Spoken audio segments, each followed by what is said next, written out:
Pada 1479 Masehi, Sultan Mehmed II bersama pasukannya telah sampai di perbatasan Italia di sebelah utara Venesia.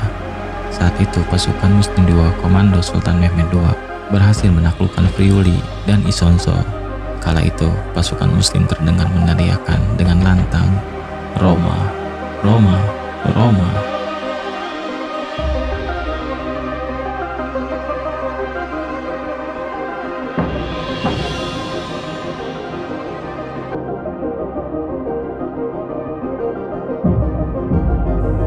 Merasa takut wilayahnya akan segera diserang, Venesia segera mengajukan perjanjian damai dengan Sultan Mehmed dan menjanjikan upeti dalam jumlah yang sangat besar. Namun Sultan Mehmed menolaknya. Langkah Sultan Mehmed tidak berhenti sampai di sana. Jalan menuju kota Roma kini ia alihkan lewat laut, dan pada 1480 Masehi, kota Otranto berhasil ditaklukkan oleh pasukan Utsmani. Setelah sebelumnya pasukan Utsmani gagal menaklukkan Pulau Rhodes, kini jalan menuju kota Roma tinggal setapak lagi. Sejak kota Otranto dikuasai 1480 Masehi, Sultan Mehmed sedang mempersiapkan pasukan yang jauh lebih besar dari pasukan yang menaklukkan Konstantinopel. Tidak ada yang mengetahui diarahkan kemana pasukan sebesar itu. Tidak ada seorang pun yang berani menanyakan hal itu kepada Sultan Mehmed.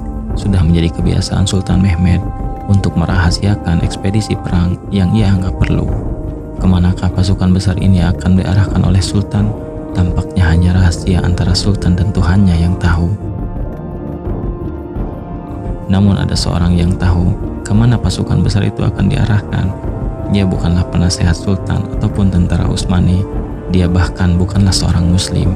Dia adalah seorang Kristen yang menjadi pemimpin Katolik Roma. Dia adalah Paus Sixtus IV. Setelah kejatuhan Otranto, Paus Sixtus IV telah menempuh perjalanan panjang yang melelahkan dari Roma menuju Avignon di tenggara Perancis untuk menyelamatkan diri, karena dia mengetahui tujuan Sultan Mehmed tidak lain untuk menaklukkan kota Roma. Sixtus IV meninggalkan ratusan ribu penduduk di Roma yang berdoa tanpa henti di kapel dan gereja mereka. Seluruh penduduk Roma berlutut dan berdoa kepada Tuhannya. Mereka tahu betul pasukan yang sangat besar telah disiapkan untuk menuju ke kediaman mereka di kota Roma. Pasukan didikan langit dan bumi yang telah membebaskan Konstantinopel, dan tentunya mereka yakin pasukan itu akan segera membebaskan kota Roma. Namun ketika bersiap menaklukkan Roma, Sultan Mehmed tidak merasa seperti biasanya. Fisiknya yang selalu membaik manakala ia hendak berangkat untuk berjihad tidak menunjukkan tanda-tanda demikian. Malahan penyakit radang sendi yang ia derita sejak tahun 1470 Masehi semakin bertambah parah. Namun semua itu tidak menghalangi Sultan Mehmed untuk menggapai sabda suci Rasulullah SAW dalam membebaskan kota Roma. Pasukan yang paling istimewa telah ia siapkan untuk membebaskan kota Roma.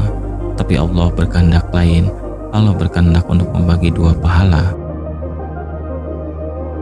Sultan Muhammad II, Han bin Murad II atau Mehmed II menutup usianya dalam kondisi bersiap untuk membebaskan Roma.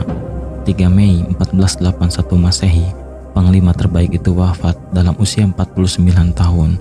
Ketika seorang pembawa pesan sampai ke Roma, ia segera memberikan surat kepada Paus, dan ketika dibuka, isi pesan tersebut berbunyi sederhana, "La grande Aquila è morto," yang artinya elang perkasa itu sudah mati.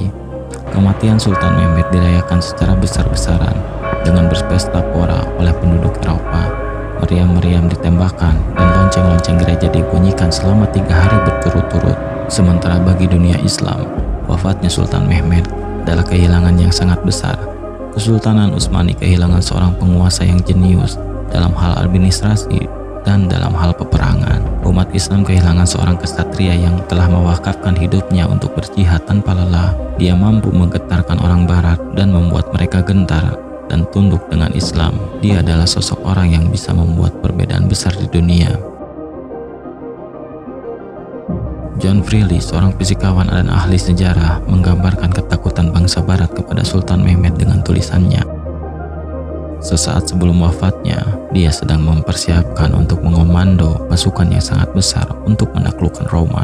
Perkara dia akan berhasil melakukan penaklukannya tidak pernah diragukan orang yang hidup pada zaman itu. Bila saja dia hidup 20 tahun lagi lebih panjang, tentunya tidak akan ada lagi Eropa dengan Kristennya.